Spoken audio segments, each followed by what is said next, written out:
Jésus, reprenant la parole, dit « Tu es heureux, Simon, fils de Jonas, car ce ne sont pas la chair et le sang qui t'ont révélé cela, mais c'est mon Père qui est dans les cieux.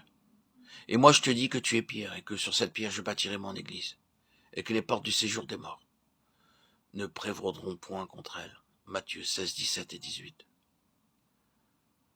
Au travers de la déclaration du Seigneur, dans ces quelques versets, comment cette maison spirituelle qui doit contenir la gloire et la plénitude éternelle est-elle édifiée? La vie, en étroite collaboration avec la croix, est le seul matériau par lequel l'Église doit être construite. Ce n'est qu'en vivant la croix que nous aurons la vie. La croix gouverne tout le dessein de Dieu. Elle en est le centre. Nous avons été conduits à considérer comment la vie de résurrection du Seigneur Jésus est libérée par la croix. Ce n'est que lorsque nous saisissons cette vérité spirituelle que nous commençons à percevoir comment bâtir l'Église. Le corps universel est constitué d'un certain nombre de membres corporatifs. Sur un plan géographique, la responsabilité de chaque Église en tant qu'expression locale de Christ est d'apporter la vie. Cette responsabilité nous incombe à tous. Tous nos membres sont nécessaires à la vie de notre corps physique. De même, la responsabilité des membres d'une Église locale est d'apporter la vie à tout le corps. Au travers des âges, le témoignage apporté par l'Église met en évidence des membres qui furent des instruments entre les mains de Dieu pour apporter la vie d'une manière particulière. Et cela se produisit durant toute l'histoire du peuple de Dieu.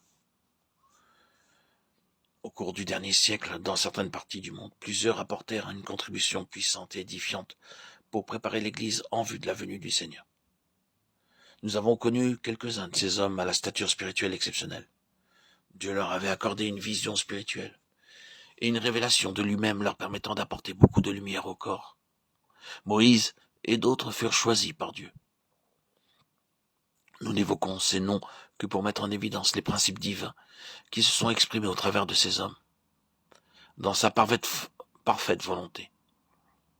Dieu désire que nous soyons tous employés dans son dessein.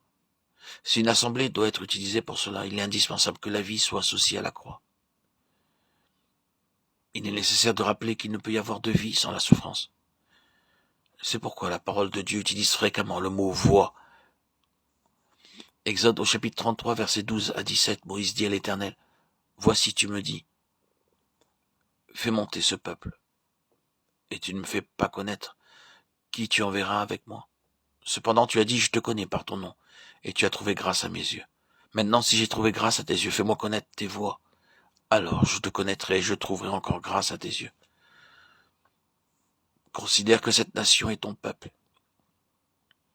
L'Éternel répondit, « Je marcherai moi-même avec toi, et je te donnerai du repos. » Moïse lui dit, « Si tu ne marches pas toi-même avec nous, ne nous fais point partir d'ici.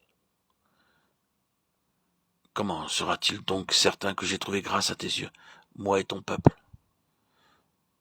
Ne sera-ce pas quand tu marcheras avec nous, et quand nous serons distingués, moi et ton peuple, de tous les peuples qui sont sur la face de la terre? » L'Éternel dit à Moïse, « Je ferai ce que tu me demandes, car tu as trouvé grâce à mes yeux, et je te connais par ton nom. » Remarquons ce que rappelle le verset 13. « Maintenant, si j'ai trouvé grâce à tes yeux,